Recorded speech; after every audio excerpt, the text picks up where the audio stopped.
Hola guripas, hoy, amigos do Brasil, retomamos el tema de la Fuerza Expedicionaria Brasileña, la FEB, una división de infantería que combatió junto a los aliados en la Segunda Guerra Mundial.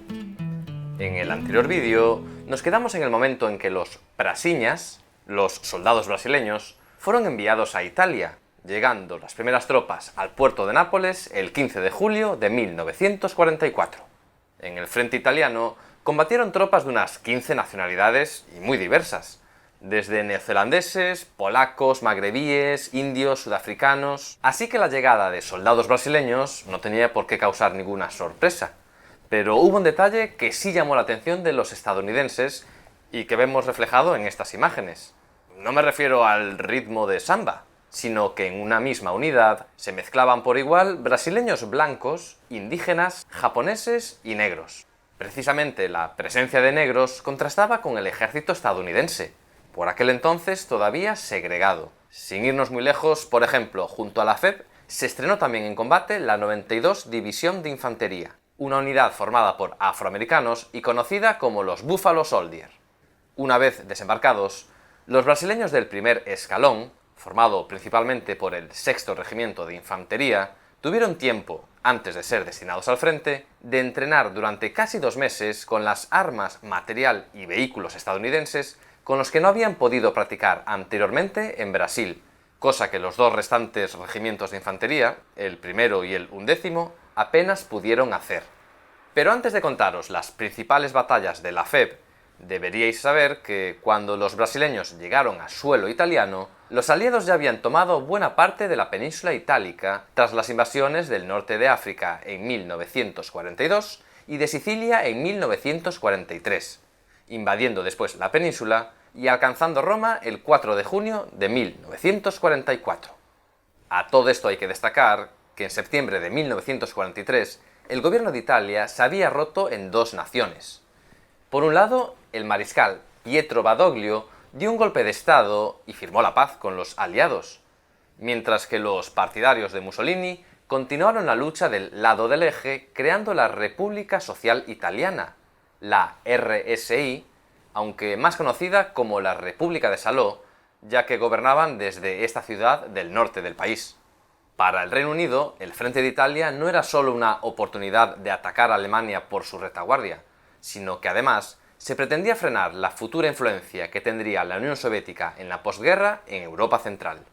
En cambio, para los Estados Unidos, la prioridad era el frente del noroeste de Europa, y antes de la llegada de la FEB, demasiadas divisiones de infantería habían sido retiradas de Italia y destinadas a las invasiones de Francia, tanto a Overlord, el día D, como a la Operación Dragoon.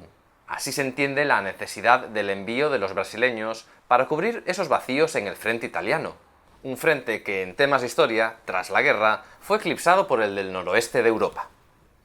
Los brasiñas llegaron al frente italiano en un momento en el que se iba a iniciar una nueva fase, ya que los alemanes y sus aliados italianos retrocedían para atrincherarse en la conocida como Línea Gótica, una serie de fortificaciones que aprovechaban las alturas de los Apeninos para evitar que los aliados progresasen hacia el norte de Italia. A su mando estaba el mariscal alemán Albert Kesselring, comandante en jefe de todas las fuerzas del eje en Italia, denominado Grupo de Ejércitos C. En el lado aliado, el conjunto de unidades se agrupaban bajo el 15 Grupo de Ejércitos, formado por el 8º Ejército Británico y el 5º Ejército Estadounidense. Bueno, para quien no lo sepa, en las estructuras militares, varias divisiones conforman un cuerpo. Varios cuerpos forman un ejército. Y finalmente, varios ejércitos forman un grupo de ejércitos. En el caso concreto de los brasileños, la FEB, junto a otras divisiones, formaban parte del 4º cuerpo, al mando de Krisenberger, que a su vez dependía del 5º Ejército estadounidense, comandado por el teniente general Mark Clark. Aquí lo vemos visitando a sus nuevas tropas llegadas desde Brasil, todas al mando del general Mascareñas de Moraes. Y tras la infantería, vemos cómo desfilan los M8 del Escuadrón de Reconocimiento, sin olvidarnos de las importantísimas piezas de artillería. Otra visita destacada para los brasileños fue la del primer ministro británico Winston Churchill. Pero los brasiñas no habían cruzado el océano solo para desfilar. Venían para participar en la ruptura de la línea gótica. El plan aliado constaba de dos partes. En el flanco derecho, el octavo ejército británico trataría de avanzar hacia Rímini concentrando grandes cantidades de fuerzas enemigas, mientras que en el centro, el quinto ejército, incluyendo a la FEB, rompería las defensas italo-alemanas tratando de llegar a Bolonia. Tras esta larga introducción, ahora conozcamos en detalle los avances de la FEB en Italia. Las primeras tropas en ser activadas fueron las de la primera compañía del 9º Batallón de Ingenieros, quienes el 6 de septiembre reconstruyeron un puente sobre el río Arno. Pero los primeros en entrar en combate como tal fueron los soldados del 6º Regimiento de Infantería, enviados al frente el 15 de septiembre y que actuaron provisionalmente hasta la llegada del resto de la FEB como un RCT, un Regimental Combat Team. Sus soldados cruzaron el río Arno y se adentraron en el área del río Serchio, en la Toscana. La primera población liberada por los brasiñas fue Massarosa el 16 de septiembre. 2 días más tarde, liberaron Camaiore y después lucharon y tomaron los altos de Monte Prano. En octubre, el 6º Regimiento fue enviado a Varga para reforzar el posterior ataque a Castelnuovo di Garfagnana. Mientras el 6º Regimiento ganaba experiencia en los campos de batalla, a comienzos de octubre, el resto de unidades brasileñas habían desembarcado ya en suelo italiano, por lo que la FEB estaba por fin al completo. Las nuevas tropas eran muy necesarias en el frente, donde el 6º Regimiento estaba cubriendo una extensión de terreno propia para una división. Así que tras un entrenamiento demasiado breve, los regimientos primero y luego el 11º fueron enviados al frente.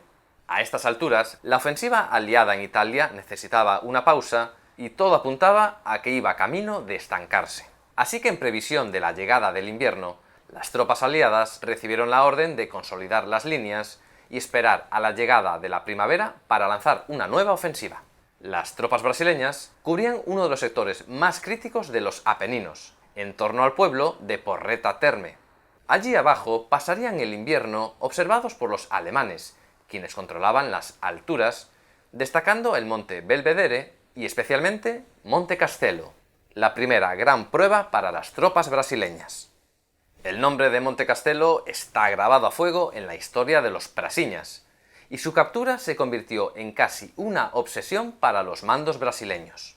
El primer intento por tomarlo tuvo lugar el 24 de noviembre, concretamente por parte del 3er Batallón del experimentado 6º Regimiento de Infantería, que mostró las carencias aún de los brasileños, sobre todo en temas de comunicación con sus aliados estadounidenses. Los soldados de la FEB llegaron a alcanzar la cima momentáneamente hasta que fueron repelidos por los alemanes, mientras que en su flanco izquierdo los estadounidenses sí lograron tomar el monte Belvedere. Pero aquí también la infantería alemana lo recuperó 4 días después. Tras otros intentos por desalojar a los alemanes, a mediados de diciembre el mal tiempo obligó a detener las operaciones por completo, y los brasileños pasaron a la defensiva. Hay que tener en cuenta que estos soldados, que provenían de un país tropical, tuvieron que enfrentarse a gélidas temperaturas a las que no estaban acostumbrados, aunque el mayor peligro seguían siendo los alemanes, que desde las alturas controlaban cualquier movimiento a la luz del día. Las semanas pasaron entre patrullas y golpes de mano hasta que a mediados de febrero de 1945 el tiempo mejoró, permitiendo al mando aliado mover el frente en previsión a la ofensiva final en Italia planificada para abril.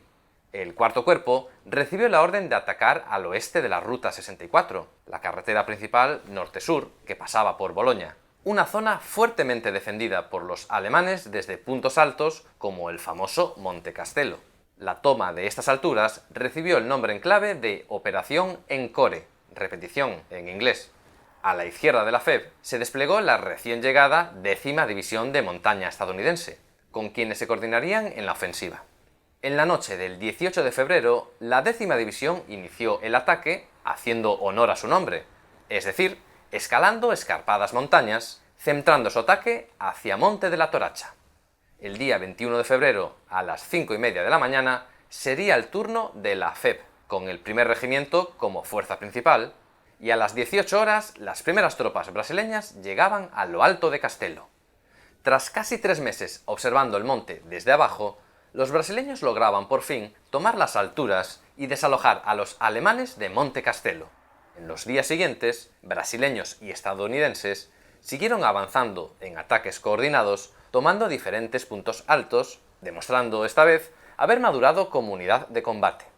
En estas operaciones destacó el primer teniente Apolo Miguel Resch, quien recibió la Cruz de Servicio Distinguido, la más alta condecoración estadounidense tras la Medalla de Honor. Anteriormente ya había recibido la Estrella de Plata y, por supuesto, medallas de su propio país, siendo el brasileño más condecorado de toda la Segunda Guerra Mundial. A principios de abril, los aliados lanzarían la ofensiva final en Italia. El primero en avanzar sería el 8º Ejército Británico en el flanco derecho. El 5º Ejército, con los brasileños, haría lo propio a partir del 14 de abril para adentrarse en el valle del río Po. Esta vez, el centro sería ocupado por la 10ª División de Montaña y la FEB a su izquierda, además de contar con el apoyo de otras unidades acorazadas estadounidenses. En su avance se encontraba otra población que forma parte de la épica de los Brasiñas. Hablamos de Montese, la batalla más sangrienta no solo para la FEB, sino en toda la historia del ejército brasileño desde la guerra con Paraguay del siglo XIX. Y por primera vez, los 3 regimientos de infantería de la FEB participarían en una misma batalla, con el 11º regimiento como fuerza frontal principal. Horas antes del ataque, había fallecido en una patrulla precisamente un soldado de dicho regimiento y uno de los mayores iconos brasileños, el sargento Maxwell Filho, por cierto, de ascendencia alemana. Pues a la FEB le costaría 3 días tomar Montese y 453 bajas entre muertos y heridos. Tras la toma de Montese, entre el 14 y el 16 de abril, los brasileños llegaron por fin a campo abierto en el Valle del Po, donde el enemigo ya no contaría con la ayuda de las defensas naturales. En los días siguientes, la FEB progresó rápidamente, liberando Marano, Viñola y el día 26 cerró una bolsa de resistencia en Colecchio, ayudando así a la toma de Parma. La última gran acción de la FEB en la guerra tuvo lugar a pocos kilómetros en Fornovo di Taro, donde el experimentado 6º Regimiento brasileño hizo rendirse a la 148 División alemana al completo, junto a restos de otras divisiones alemanas e italianas. En total, 14.779 prisioneros. Ese mismo día, el 29 de abril, el alto mando alemán en Italia negociaba la rendición incondicional ante los aliados, que se hizo efectiva a la 1 del mediodía del 2 de mayo de 1945. El final de la guerra en Italia encontró a los brasileños en Alessandria, 400 kilómetros del punto donde iniciaron la campaña. En esta región participaron poco tiempo como fuerza de ocupación sin ningún tipo de incidente con la población civil o grupos guerrilleros. Hay que destacar que la propaganda de la Italia de Mussolini había pintado muy mal a los soldados brasileños, pero esto cambió completamente cuando finalmente se encontraron. De hecho, los italianos guardan un grato recuerdo de los Brasiñas por su generosidad, pues a lo largo de la campaña los brasileños se esforzaron por cubrir las necesidades de la población civil, duramente castigada tras años de guerra. Como dijimos, la FEB se quedó muy poco tiempo en Italia como fuerza de ocupación, y sus soldados volvieron pronto a casa, comenzando la repatriación a comienzos de julio y saliendo el último barco desde Nápoles el 19 de septiembre. El recibimiento de los Brasiñas en Brasil fue espectacular. A la llegada de cada barco, fueron recibidos por todo lo alto como auténticos héroes. Pero no todas las familias pudieron recibir a sus allegados. Atrás, en suelo italiano, quedaban los cuerpos de los compañeros caídos en el frente, 451 brasileños, 443 de la FEB y 8 de la Fuerza Aérea, la FAB, una unidad que combatió apartada de sus compatriotas.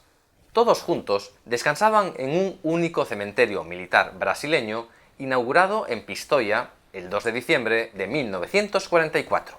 Posteriormente, todos los cuerpos fueron repatriados a Río de Janeiro, donde descansan hoy en día en un mausoleo, salvo un cuerpo aparecido años después en Montese y que reposa en Italia en una tumba en honor al soldado desconocido.